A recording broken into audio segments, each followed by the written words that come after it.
Hi everybody, my name is Allie. If you're new here, hello. If you're returning, welcome back. Thank you for being here. I appreciate you. It's the holiday season. I don't know if I'm gonna get copyrighted for that. It'd be kind of dumb if I did. Welcome to the Christmas themed video. Do them every year. I do my best to not repeat books. I think all this year is new.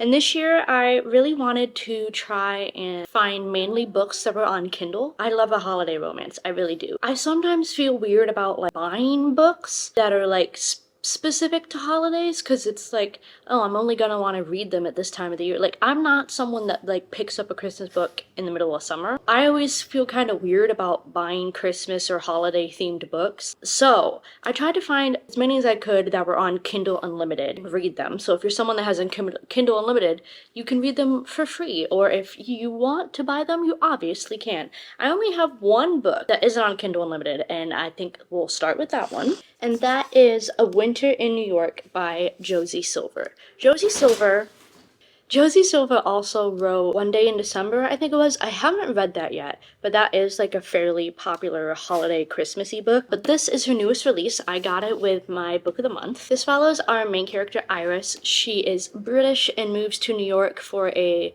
change in scenery, a change in her life after a failed relationship. This book does touch on grief and stuff, not super heavy, but that is a topic of it. She has lost her mother and is moving to New York and trying to do all these things that her mother did to try and reconnect with her. And she ends up finding this family secret recipe. She is a chef. This family secret recipe ties her to another family that runs this super popular gelato recipe. She does not know how these families are connected. I've never heard of these people before. I've never met them in my life. Why do they know this recipe? It's not ours. How is this connected? My cat was climbing the Christmas tree. But it was how are they connected? It leads her to meeting the son of one of the family that owns this gelato shop, and it's their kind of friends to lovers-ish romance. It's almost like a deja vu, have we met before type thing. It was pretty cute. I enjoyed it. A really nice, cute, winter themed. I live in New York, so I was a sucker for it. So yeah, if it sounds like something interesting, it's more of a unique storyline with the whole how do our families connect. I feel like I haven't read that in a story before. It was a kind of a cool subplot compared to a lot of other stories. So here on out, everything is on Kindle Unlimited. So I'm going to start with Big Nick Energy by Morgan Elizabeth. Last year, I read the first book in this series, 'Tis the Season for Revenge, and I really liked that book. I liked that book a little bit more than this one. This one was definitely unique. Our main character is a single mom. She has two daughters. She's in her early 40s. She goes on a date with this 20-year-old guy. They decide that they would just be better as friends, but this 20-year-old guy is you would be really great for my single dad, and sets him up with his dad. So it's a weird meet cute, I guess, where she's seeing the sun but not seeing the sun. It's a friends to lovers situation almost. It's really cute. Nick, he comes and does Elf on the Shelf for their kids and whatnot. I like a single parent romance, and it's smutty. I'm usually 50-50 on kids characters. Sometimes I think they're annoying and I'm no child would actually talk like this, but I didn't mind the kid characters. I wasn't exactly into the whole I went on a date with your son thing, but it wasn't bad. Overall, it was a cute story, and it was definitely a unique storyline. I have not read a book where it's the meeting because I dated your son. Then I have The Mistletoe Bet by Maureen Moore. This is a small town Christmas one. The town's name is Strawberry Hollow. It is a brother's best friend, but our main character is the hardcore city CEO, and she is plus size. So she has a hard time dating because of social standards and beauty culture, and she has always had a crush on her brother's super hot, stereotypical hot guy best friend, and she comes back home for the holidays and suddenly he's interested in her and she's what the hell? So it's brother's best friend with plus size romance stuff. It was good. I restarted it. It felt a little too insta-lovey at first. It was still really cute. If it sounds like something you're interested in, I think you should check it out. I then read The Christmas Fix by Lucy Score. This I feel has been really popular. I've seen this specific Christmas book all over the place, and I was expecting to like it a little bit more than I did, but it wasn't bad. This is another unique storyline. Our main character is an HGTV home remodeler person, TV celebrity star, and she goes to this town in Connecticut, I think, that has just gone through this terrible hurricane, and the town is destroyed, and she goes there to help like fund and rebuild the town and trying to use like her TV show to do good. She's like, I have all this money from TV, I'm going to help people with it.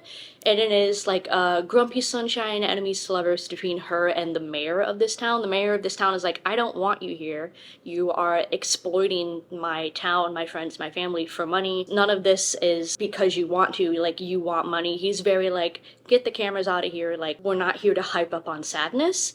And him figuring out that she's not the person he thinks she is, and it was really cute. I enjoyed it. I guess I wasn't expecting it to be like as like deep, and it's not that it's sad, but like it's a kind of a heavier topic. So I was expecting it to be more like light and fun than what it was. It was good and like it had funny characters and all that, but I wasn't expecting it. I was like, oh, the Christmas fix. They're renovating houses. I didn't think that it was going to be like, hey, this terrible natural disaster happened and now she has to fix it. So that I was kind of like, whoa. I think if I knew that part going into it, I would have liked it a little bit more, but it wasn't bad. I can see why it's popular and why people enjoy it. Read it. It's on Kindle Unlimited and everyone seems to be reading it right now, so jump on that train. And then last but not least, I have Cabin Mate by Leah Brunner. This is a friends to lovers romance, and it's also a fake dating romance. It's like brothers, best friends, friends to lovers, fake dating, kind of all of those into one. Our main female lead needs a date to her sister's wedding and asks her small town like, family friend, brother's best friend person to go with her. It's also forced proximity,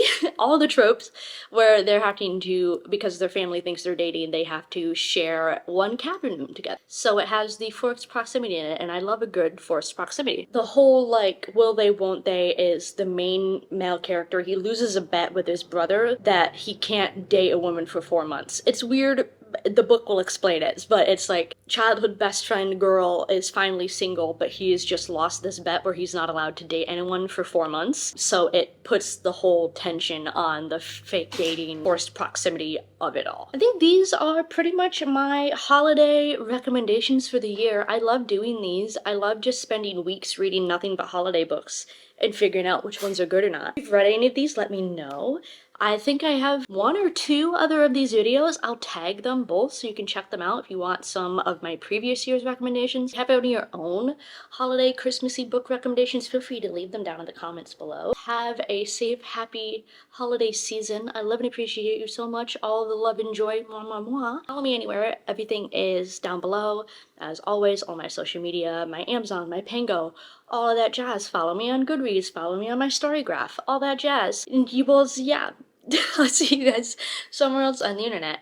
I love you. Goodbye.